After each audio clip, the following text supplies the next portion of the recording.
Bonjour, bienvenue dans les podcasts du Centre d'action laïque de la province de Liège qui donne la parole à des citoyens qui veulent défendre la solidarité ou la font vivre au quotidien.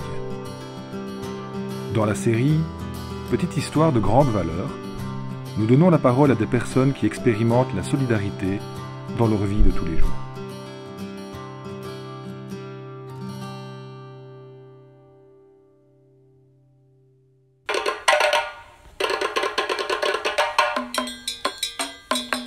Aujourd'hui, nous écoutons Thomas. Il nous parle de ce qu'il appelle la micro-solidarité, celle qui peut se développer à l'échelle d'une petite entité, son quartier en l'occurrence. Et pour Thomas, tout commence au Sénégal. Je m'appelle Thomas. Moi j'ai grandi en Afrique avec mes parents au Sénégal où mon papa travaillait comme coopérant. Les souvenirs que je garde sont surtout des moments où on allait dans le sud du Sénégal, en Casamance, c'était le nom de la région, et où c'était vraiment la brousse, quoi. Et je garde des souvenirs finalement de choses très simples, de gens très accueillants. J'y suis retourné quand j'avais une vingtaine d'années. Où finalement, voilà, on faisait les choses simplement, sans courir, il y avait rien de spécial à faire, je veux dire, à part être avec les gens, et c'était pas de visite touristique, où il n'y a pas grand chose à y voir, à part une jolie nature et des personnes souriantes et accueillantes. Il a fallu que j'ai 4-5 ans pour conscientiser le fait qu'il y avait des personnes de couleurs de peau différentes, quoi.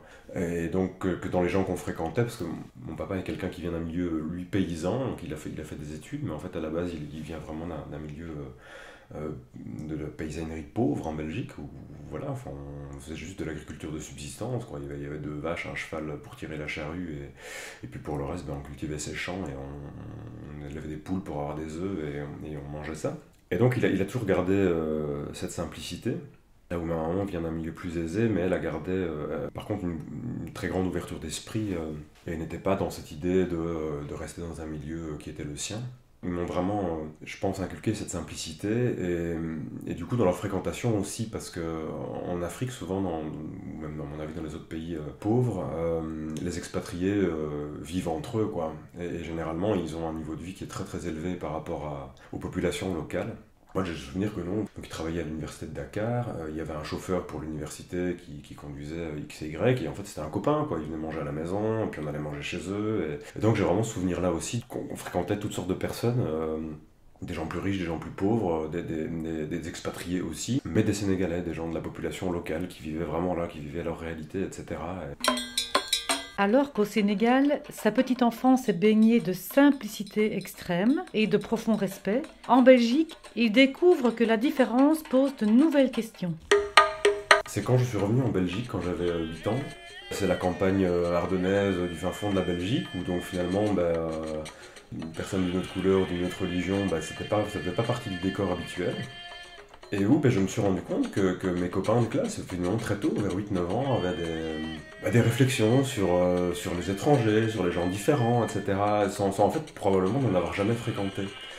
Et ça me marquait en fait, ça me marquait très fort, parce que moi j'avais justement pas de différence en fait. J'avais fréquenté des chrétiens, des musulmans, des animistes, des noirs, des blancs, des russes, des français, des sénégalais.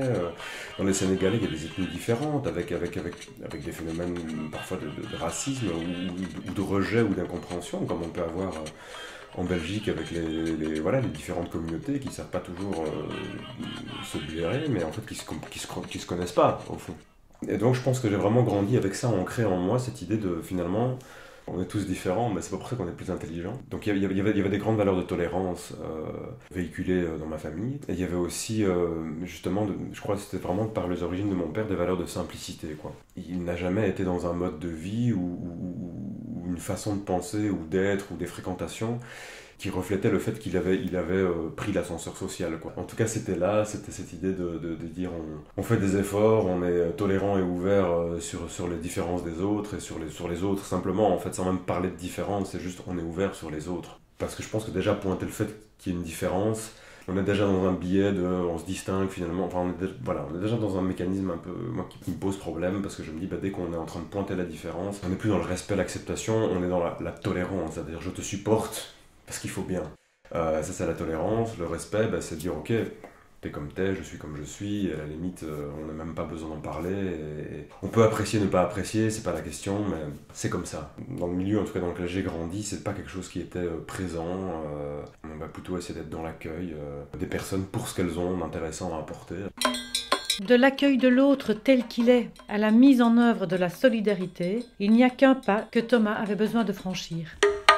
Les gens sont super, quoi, ici. C'est vraiment impressionnant. Et dans l'ensemble de mes choix de vie, c'est vrai que j'ai toujours eu envie de me dire voilà, qu'est-ce qu'on fait, qu'est-ce qu'on peut faire pour les autres, pour être plus justement plus solidaire, plus dans l'entraide. Moi, quand j'étais jeune, je pensais qu'on pouvait sauver le monde, je voulais rayer la faim dans le monde, je voulais apporter la paix sur Terre, etc. Et puis moi, je me suis bien rendu compte que c'est pas un truc qu'on pouvait faire tout seul si on n'a pas la cape de Superman, quoi. Et paradoxalement, je suis quelqu'un d'assez solitaire et plutôt introverti pour beaucoup de choses, donc je vais pas me retrouver dans des manifestations ou à diriger une association. Ça, c'est pas moi, quoi. On a une voisine qui a 2 petits-enfants qui sont maintenant un peu plus grands, ils ont 5 et 7, mais qui, dans les premières années de leur vie, moi je ne la connaissais pas, je la voyais passer à pied de temps en temps avec ses enfants, mais je ne la connaissais pas. En fait, c'est par les enfants qui sont dans la même école que les miens que je l'ai rencontrée. Et ben j'ai appris qu'elle était mère célibataire, qu'elle avait pas d'emploi, qu'elle était étrangère, donc étrangère française, je veux dire, et elle avait pas droit au chômage pour des raisons administratives comme souvent. Et comme elle était toute seule, qu'elle n'avait pas de famille sur place, que le papa n'était pas investi dans l'éducation des enfants, qu'elle avait pas de voiture, mais elle devait aller à l'école et puis à la crèche pour déposer les enfants. Du coup, donc en fait, elle ne pouvait pas travailler. Et je me dis, elle vit à 50 mètres de chez moi, je suis pas au courant, j'ai une bagnole, je m'en sers quasiment jamais. J'aurais pu lui passer ma bagnole, je veux dire, j'en avais pas besoin. Et ça, on ne le sait pas parce qu'on ne se connaît pas, parce qu'on ne se fréquente pas, parce qu'il n'y a pas de vie de quartier organisée, et parce que, voilà, on vit dans nos maisons individuelles, etc. Et ça me posait vraiment un gros problème. Et ça fait des années que je me disais, mais voilà, il faut travailler là-dessus, il faut faire quelque chose, quoi. Ça prend du temps, mais en même temps, je me dis, c'est vraiment important. Il y a des circonstances de vie qui sont à la fois douloureuses et pleines de promesses en même temps. La période du Covid en fait partie. Le Covid est venu et c'était peut-être un peu une opportunité, c'est que j'avais du temps sans en avoir à ce moment-là, parce que j'avais du travail, mais en même temps c'était très compliqué de travailler avec les enfants à la maison, et il a fait très beau, et donc les gens se sont beaucoup plus vus. Et comme je connaissais un peu différents voisins à droite à gauche, je me suis dit c'est l'occasion de faire finalement ce que j'ai toujours envie de faire, c'est de venir, je vais mettre les gens en contact. Et donc on a créé simplement un petit groupe de communication sur un célèbre groupe de messagerie dont on ne parlera pas, là, que je ne peux pas citer, simplement pour mettre les gens ensemble. Et l'idée c'était de me dire, voilà, c'est un lieu de communication qui doit être positif, donc c'est pas pour aller se plaindre de ci ou de ça. C'est pas moi je vais faire des courses, est-ce que je peux ramener quelque chose à quelqu'un? Et en fait ça m'a servi aussi, l'aide au quotidien, ça peut être oui sur mon chantier, avoir 1 ou 2 personnes qui viennent toute la journée m'aider, et c'est waouh, on avance d'un coup et c'est super.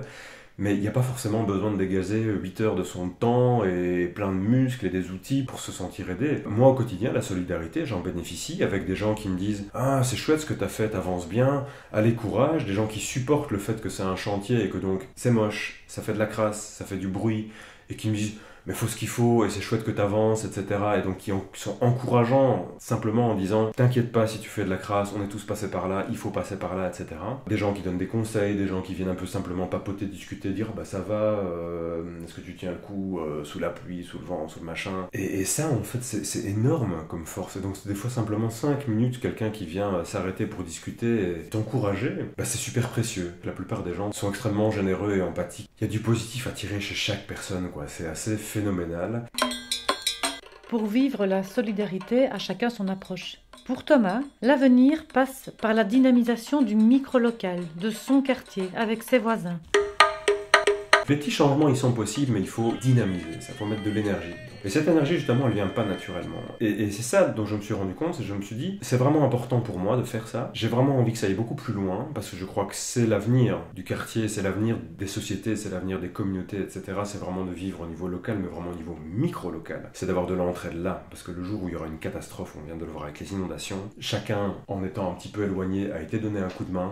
Les gens qui viennent aider sont les gens de la maison d'à côté, sont les gens de l'appartement du dessus. C'est là que ça se passe, parce que quand on est dans ce jus-là, c'est comme ça que ça fonctionne. Et donc c'est cette dynamique vraiment micro-locale qui fait que ça va marcher. Mais pour que ça fonctionne, il faut des leaders. Pas des chefs, des rois, des chefs de syndicats, de machin, enfin moi je crois pas à tout ça. Et des leaders, il peut y en avoir plusieurs et de plusieurs sortes, mais c'est des gens qui vont impulser une dynamique, c'est qui vont dire allez on y va, on ferait bien ça. Organiser un barbecue, c'est pas juste dire je vais compter les saucisses et les cuire et inviter les gens à mettre des tables. C'est aussi se dire sur qui je peux compter pour faire passer des messages positifs, pour avoir un discours positif sur les choses. Qui sont les rayons de soleil du quartier? Ceux-là, on a vraiment besoin d'eux aussi. Thomas identifie des possibilités différentes d'être solidaire, tout en respectant les envies et les besoins de chacun. Grâce à son témoignage, nous nous questionnons. Les solidarités sont-elles différentes selon les endroits où elles se mettent en place ?